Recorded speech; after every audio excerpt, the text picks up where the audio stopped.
Talking to my good friend, John Foster Pedley, Director and Dean of Henley Business School Africa and Board Chair of the Association of African Business Schools, helps us rethink about this concept of tragic optimism, which the world-acclaimed Holocaust survivor Viktor Frankl illuminated in his 1946 best-selling book, Man's Search for Meaning. Viktor Frankl, an Austrian psychiatrist and neurologist, helps us answer some big questions, like how do we find optimism amidst tragedy, tragedies like losing a loved one, losing one's livelihood, dealing with a difficult diagnosis like cancer, or suffering the hardships of Mandela's 27 years in prison, or Viktor Frankl's 3 years in Nazi concentration camps. Frankl first formulated the foundation of his existential approach to psychotherapy before World War II. However, it was the harsh realities and daily brutalities in those Nazi concentration camps, coupled with meaningful, magical moments, that really put his theory to test in practice. In times of tragedy, we often ask ourselves questions like, how do I make sense of this? How did this happen? Why now? And why me? It begs the question, what is Frankl's definition of tragic optimism? He defined it as our search for meaning in times of tragedy that give us the motivation and the will to live through it. It is premised on his belief that our search for meaning is a primary motivation in life.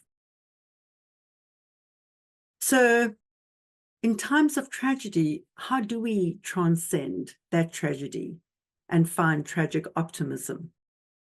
What did Viktor Frankl and others do to find purpose in those Nazi concentration camps? Subsequent researchers have highlighted a number of different strategies, and today I will share 3 of those. Firstly, they used creative distractions. They kept themselves distracted, meaningfully distracted, and entertained by creatively finding ways for children and artists to paint, for actors to perform, and for musicians to improvise and play uplifting music. The second strategy were acts of kindness and service to others. Viktor Frankl gave public talks, much needed talks to fellow prisoners on topics like medicine and psychotherapy. He and his team ran suicide prevention programs, and he helped depressed prisoners with logotherapy to find meaning and purpose in their lives, thinking about people, loved ones, something or someone they could live for. The third were meaningful spiritual connections. Frankl, in the gas chambers, was instructed by the guards to pick up the jacket of a deceased prisoner. He found a prayer in the pocket of that jacket. And that prayer, that message to him became a meaningful spiritual connection. It was a message to him to live and practice what he wrote and preached. It was also a message for him to rewrite the book, Man's Search for Meaning, which had been taken from him during his time in Auschwitz. That prayer, that message, that spiritual connection kept him alive. In my own young life, my late mother imprinted this concept when she said to me, and with every adversity in life, there is meaning and opportunity. That opportunity typically presents itself somewhere in the messy middle. But the difference between winners and losers are those who find that meaning and opportunity and travel north, and those who stay stuck in despair and travel south. Viktor Frankl's theory was dramatically tested in a life amidst tragedy in those concentration camps, his internment, the untimely loss of his wife Tilly, and the passing of his 81-year-old father Gabriel. But it was amidst those tragedies and tragic optimism that gave birth to a whole new school of existential psychotherapy called logotherapy.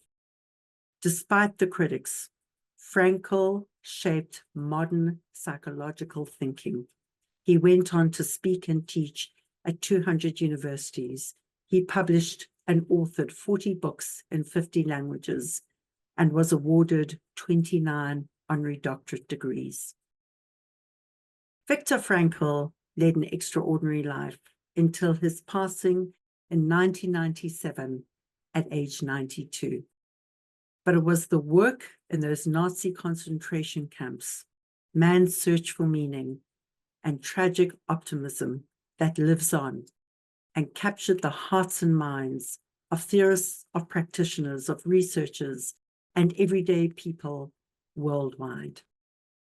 You too have the motivation, the will, and the power to find meaning amidst any tragedy, to transcend that tragedy and find tragic optimism, and to achieve a positive outcome no matter what the circumstances in life, in leadership, and in our chaotic world.